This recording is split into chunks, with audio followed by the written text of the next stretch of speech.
Police అధికారుల తీరుపై కుప్పం నియోజకవర్గ ప్రజలు మండిపడుతున్నారు. గతంలో అక్రమ పీడీఎఫ్ బియ్యాన్ని తరలిస్తున్న వాహనాన్ని వెంబడించిన సురేష్ అనే వ్యక్తి రాళ్లబుదుగూరు ఎస్ఐకి ఫిర్యాదు చేశాడైతే ఎస్ఐ నిర్లక్ష్యంగా వ్యవహరిస్తూ ఇది నీకు సంబంధం లేని విషయం, ఇకపై ఈ విషయంపై మాట్లాడుకు అంటూ సమాధానం ఇచ్చినట్లు తెలుస్తోంది. ఆ తర్వాత ఎస్పీకి చేరవేస్తూ ఎస్ఐ తీరుపై ఫిర్యాదు చేయడంతో సురేష్ని టార్గెట్ చేసిన ఎస్ఐ ఇక పోలీస్ స్టేషన్ ప్రాంగణంలో కనిపిస్తే కాల్చి పారేస్తానంటూ ఆ వ్యక్తిపై బెదిరింపులకి పాల్పడ్డాడు. దీంతో తప్పుని ప్రశ్నిస్తూ ఫిర్యాదు చేసిన తనను చంపుతాన్ని బెదిరించడంపై డీఎస్పీకి ఫిర్యాదు చేయడం జరిగిందని, దీంతో తన ప్రాణానికి రాళ్లబుదుగూరు ఎస్ఐ వల్ల హాని ఉందని సురేష్ తెలిపాడు. ఏం రెస్పాండ్ లేదు. నేను ఫోన్ చేసి అడగ ఎందుకు సార్ కేసు ముందరే బండిపోయింది, ఏం యాక్షన్ తీసుకోలేదు అన్నాడు. నేను చూస్తాను చేస్తాను అన్నాడు.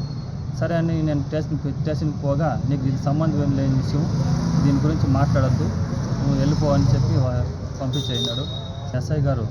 ఇప్పుడు ఈరోజు మా జంగాలపల్లెలో మిస్సింగ్ కేసు పుట్టిన మా ఫ్రెండ్ వాళ్ళది, వాళ్ళు నన్ను పిలవడం జరిగింది.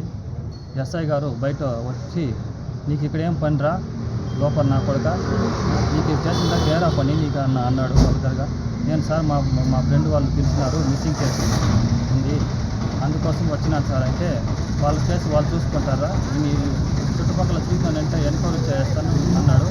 సార్ మా ఫ్రెండ్ వాళ్ళు వెళ్ళిపోయినారు, మిస్సింగ్ అయింది, అందువల్ల వచ్చినాను నేను అడిగినాను.